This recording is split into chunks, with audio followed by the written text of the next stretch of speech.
Bu cilhede soru cevap şunsuna ahunağı diyerler. Kadimdekinin kitapdaki fetvalara göre kurbanlık çalmadan süreyim nesabı kümüşten tutuluptur.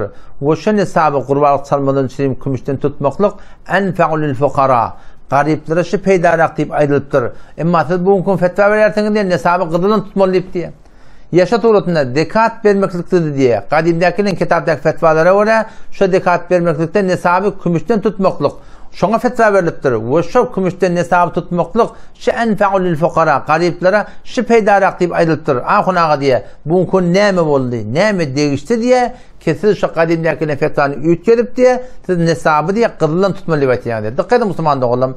Hazırın içelimde şu kümüşten nesabı tutmaklık Ummetislam'da bir kavul. Haytı bir yurdun ulaması, haytı bir mantıqan ulaması tahqiqine göre şuna fetva verse ona hiç melamet yok. Ama bizim ustadlarımın tahqiqine göre dikkat edin o da 5 cüyden dikkat veriliye. 40 koyundan dikkat veriliye, 30 sığırdan dikkat veriliye, 20 mıtkal kızıldan dikkat veriliye, 140 mıtkal kümüşten de dikkat veriliye. Kadim zamanında bizim ustadım tahqiqine göre şunların kıymetleri denge yakmıştık. Birbirinden kem farkı yokmuştuk. Ama bu kun kıyınansak da kümüş bilen kızılın arasında ken fark var. 10 marabarda fark var. Yani ben ödüm kıymet ark göremde, ne öd yurdumda etti onunla. Ben kıymet ark göremde 24 milyon medenine kümüşten malakayım bir adam barı olsa, şol kurbanlık çalmalı, şol sahibine sahip var ya, ama kızılın hesabından 220 milyonuna var ya. Arada ne fark var? 10 marabarda var ya. O zaman şu da Müslüman da oğlum. Bizim ustadlarım tahqiqine göre şu nesabı kümüşten tutmaklık enfe'ulil fukara gariplere peydarrak değil. Şu turutunda dekat vermeklikte de şu nesabı kümüşten tutmaklık gariplere peydarrak değil. Gariplere peydarrak demeklikte ne mana bu da? Dikkat edin o da şu kümüşten tutonda şu kümüşten nesabı tutup kurbanlık çalmalı otak şu gariplere peydarrak demek ne mi demek oraya? Yeni bir adam 24 milyon pul olsa şu adam kurbanlık çalmalı. O zaman ne olacak? Kurbanlık çalmayan kenilecek. O şu turutunda gariplere kerek et verilecek, kerek deri verilecek, kerek kelle bacak verilecek. Şu turutunda kem peyda olacak diye ayttığı.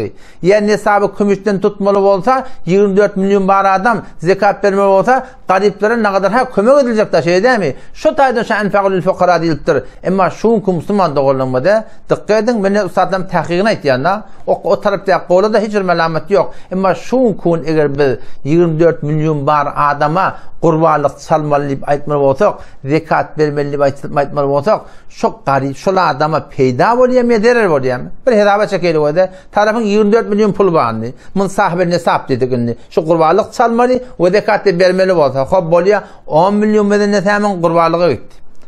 Demişte almalı olur. Beyimlik kalıp kulliyacak olurlar bile ya bağrına yoğunu da düşünerek bana şu toruna bakayım kapşen gerek, şunun kevuş gerek, balak gerek, cılvar gerek.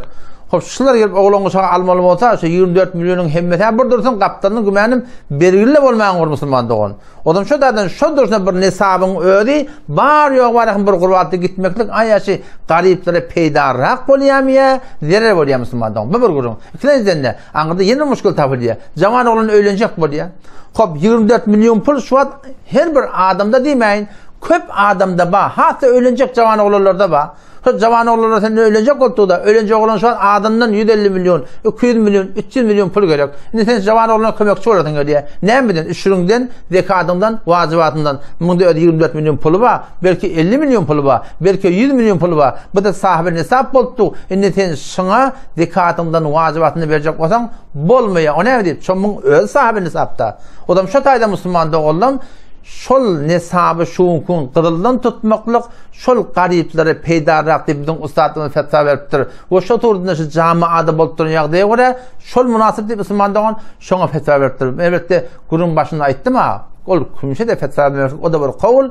Ol fetvada emel eden haytı bir yurdun, haytı bir mantan ulamaları, Rabbani ulamaları tahkik edip ona fetva veremez Müslümandan ona da hiçbir melamet yok Müslümandan oğlum.